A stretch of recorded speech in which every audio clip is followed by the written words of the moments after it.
AM 1240 and 95.3 FM, WJON. This is another edition of Health Matters, brought to you by Rejuve Medical. And my guest today from A to Zinc Nutrition, registered dietitian Kari Collett. Kari, good to talk to you again.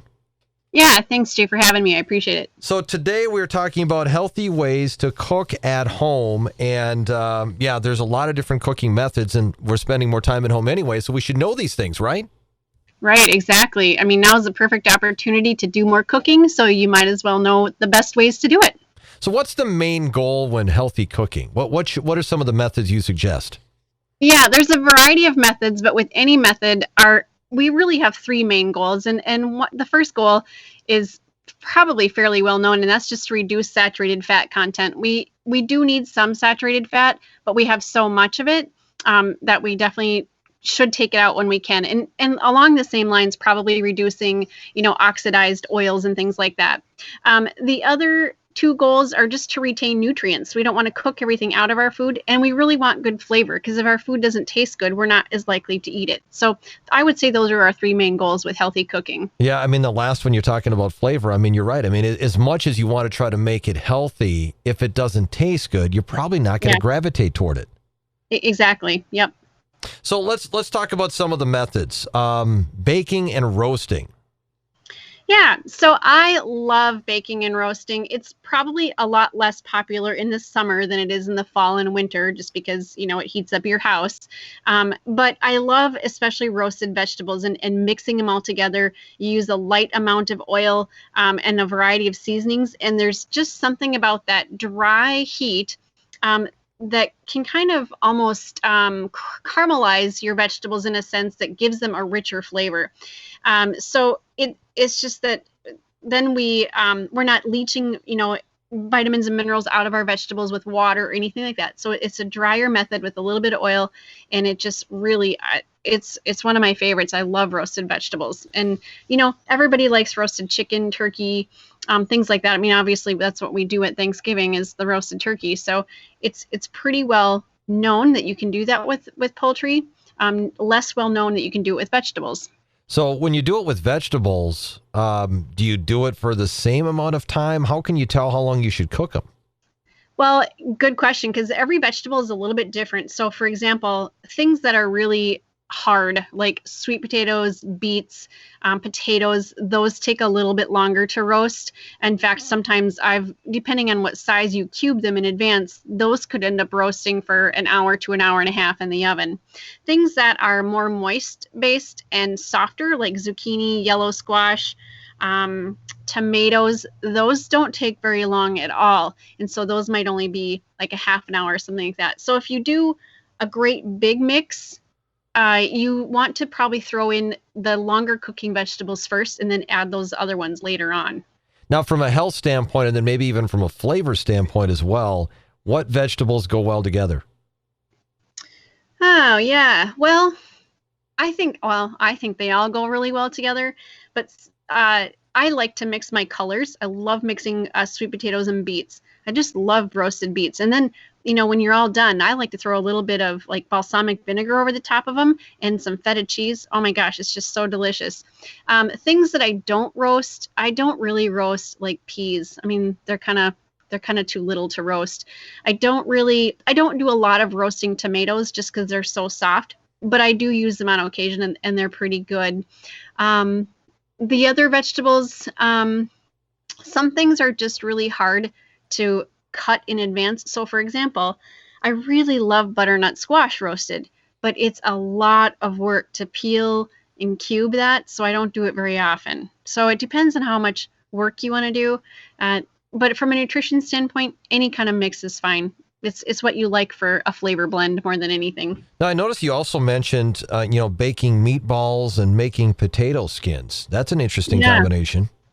Yeah, well, potato skins are kind of along the same lines as baked potatoes. But yeah, so a lot of my patients actually do a lot of their own potato chip making. They can use the skins or they can use the potato themselves, but you slice them super, super thin, really brush them very lightly with oil, and you bake them in the oven, and you have homemade potato chips, and you don't have to worry about, any yucky surprises or added ingredients like you would find in the potato chips from the store. But meatballs, yeah, I mean, so when you bake them, it's a dry, slow heat. So then you retain the nutrition in that, and then you drain the fat off as well. You just pluck them right out of the fat rather than cooking them in that greasy stuff that keeps it in the meat. Does that make sense? Now, when you're talking about potato skins, do you put salt on any of that? I do. Yeah, I use sea salt on all of my vegetables, really. So some of the key things that I throw onto my roasted vegetables in terms of spices, I love, love, love fresh rosemary. It's just, it just enriches the whole roasting experience. Salt and pepper, definitely. Salt brings out natural moisture in the vegetables that bring out more flavor. So, but I always recommend, Himalayan salt or sea salt, something that's got more minerals in it than just hydrochloric, acid or whatever, or not hydrochloric acid, but you know what I mean, salt. Well, and it's Himalayan salt, and you're talking about the sea salt. I mean, as far as like a flavor standpoint, I mean, you're not losing much with those.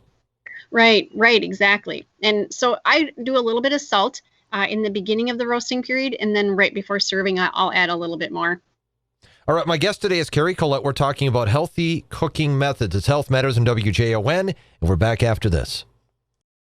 AM 1240 and 95.3 FM, WJON. This is Health Matters, brought to you by WJON Medical. My guest today is Kari Collett, registered dietitian, A to Zinc Nutrition. Today, we're talking about healthy cooking methods. All right, so we talked about baking and roasting. Let's move on to poaching and braising. What can you tell me about that?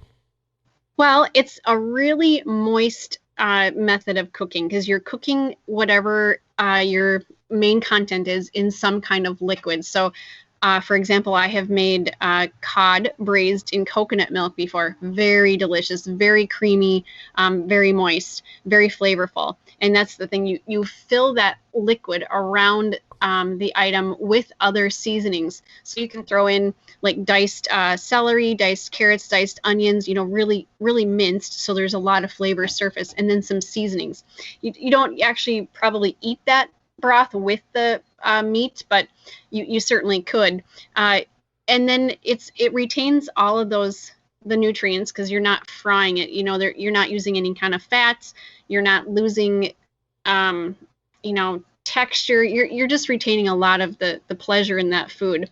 So a lot of people have talked about poached eggs. I'm not a huge fan of poached eggs, but like codfish, love poached cod, love poached vegetables. You keep the broth on them, and it just makes the flavor really, really rich.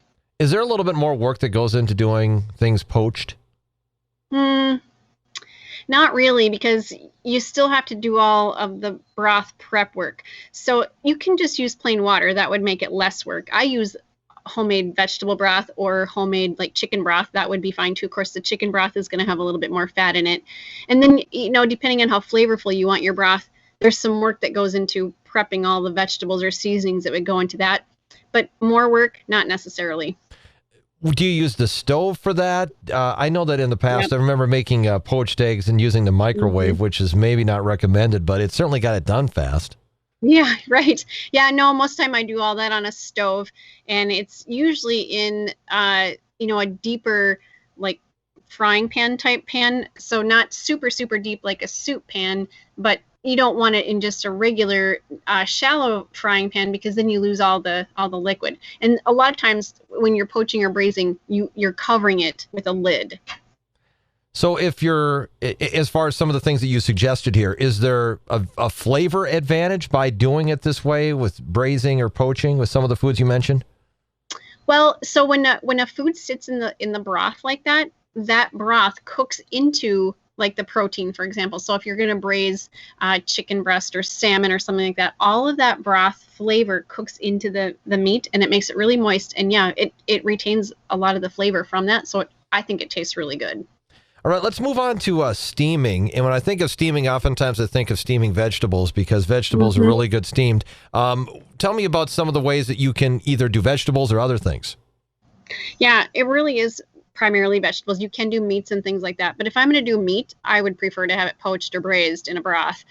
Steaming, though, is a lot like poaching and braising, except that with steaming, your produce doesn't actually touch the water. The water sits below, and your produce sits in a basket of sorts to keep it away from the water. And so You want to just add a little bit of water to the pan and bring it to a boil first. Throw your basket in, and then throw any vegetable in that you want. And ideally, you don't want to steam those vegetables so long that they're soggy. I mean, you don't want it to come out completely overcooked. You want to just really lightly steam them so they're kind of crisp, tender when they come out. That way they have more flavor and more nutrition. But really, you could do any vegetable. If you're steaming your vegetables, is it important to make sure that you don't cook them too much? I mean, are you losing nutrients if you have them on there too long? If you cook them too long, yeah, absolutely, you're losing nutrients. You're going to lose a little bit with the steaming anyway. You're going to retain more than if they were in the water, because that water actually pulls nutrition out of vegetables. It leaches it out. So with steaming, you're going to retain more, but only to a point. If you over steam, then you have vegetables that, in my opinion, don't taste very good, and there's not as much nutrition in them. If you cook the nutrition out of it, I mean, if they come in kind of soggy, is there much nutrition left at that point? Well, there's always some nutrition left. I mean, they're not completely void, but you would just have to eat more of them to get the same effect, and most people aren't going to do that. So it's just better to keep what you can in your food originally. So as far as flavoring on vegetables when you're steaming them, do you do a lot of the same things, the salts, the rosemary? Well, I sometimes will do spices while I'm steaming, but a lot of times with steaming, I'll add those later.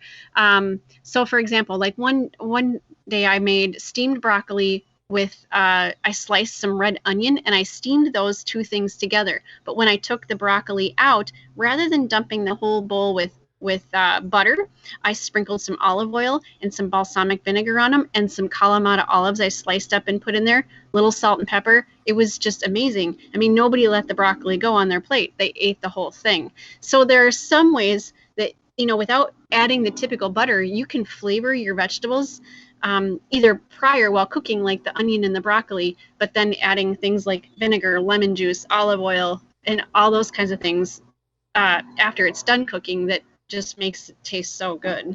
People that have listened to our shows in the past probably know that Kari likes to use a variety of foods and a variety of seasonings. You're very creative about this. Where do you come up with these ideas? Well, it's kind of my job. I mean, when my patients initially start their diets with me, they get a very limited list of foods. And sometimes we don't think creatively when the food list is so short. So I have to get them thinking, okay, I don't have to just limit it to eating raw carrots. I can braise my carrots, or I can roast my carrots, or I can, grate them and eat them in a salad. They would be raw, but they would be grated and a little bit different. So that's really my job, is to help people see that there's 101 things you can do with a carrot, because otherwise they're going to feel like they're so restricted, they're not going to follow their plan. Kari Collett is my guest today. She is a registered dietitian, A to Zinc Nutrition. We're talking about healthy cooking methods, especially at home. It's Health Matters. Back in just a moment.